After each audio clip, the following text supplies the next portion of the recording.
আসসালামু আলাইকুম, আশা করি সবাই ভালো আছেন।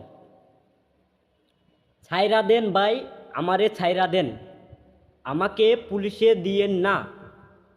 বাসায় আমার দুটো বাচ্চা আছে।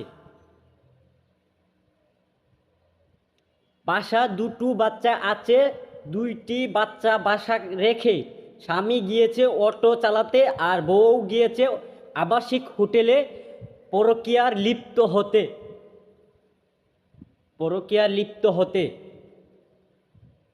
বাংলাদেশের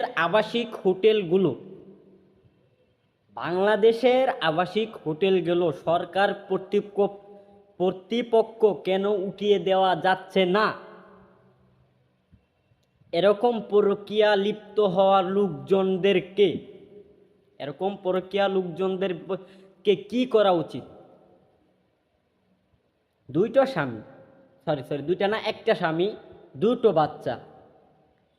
সেই বাচ্চা দুইটাকে রেখে পরকীয়া লিপ্ত হওয়ার জন্য প্রেমিকার সাথে আবাসিক হোটেলে গিয়ে ধরা পড়েছেন।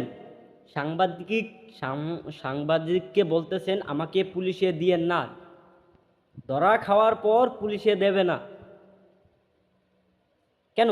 আগে কোথায় ছিল তোমার বিবেক? হ্যাঁ, কোথায় ছিল বিবেক? এখন বিবেক জেগে গেছে তোমার ধরা খাওয়ার পরে? সংসারের টেনশন ঢুকে গেছে মাথায় এখন? সংসারী টেনশন যদি আগে থাকতো তাহলে তুমি পরীক্ষায় কেন জড়ালে? একটি লোক দিন রাত পরিশ্রম করে অটো চালিয়ে বা রিক্সা চালিয়ে সংসার চালাচ্ছে কষ্ট করে, আর তুমি কিনা পরকীয়া লিপ্ত হলে আবাসিক হোটেলে গিয়ে ধরা খাচ্ছ সাংবাদিকের হাতে। সাংবাদিককে বলছো, আমাকে পুলিশে দিয়েন না, আমার সংসার ভেঙে যাবে। এর আগে তোমার তোমার বিবেকটা ছিল কোথায়? আবেগের বশে করে ফেলেছো, বিবেকটা রেখেছো কোথায়? এখন বিবেকটা আসলো কোথা থেকে? তো আশা করি সবাই ভালো থাকবেন, আর আমার ভিডিওটি বেশি বেশি করে শেয়ার করে দেবেন। আল্লাহ হাফেজ।